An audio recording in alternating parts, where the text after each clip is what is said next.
Well, for those of you who are trying to fill these bases up and it's taking forever, a good way to do it is set the funnel off to the side to where most of the funnel is covered up. Use a scoop, put it in there.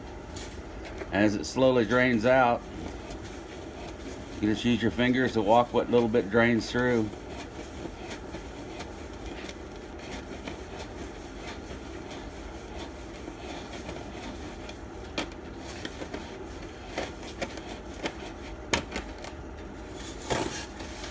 And repeat until full.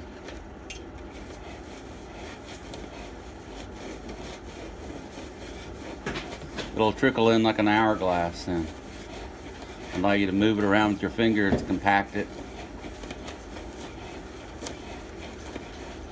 and without making a big mess.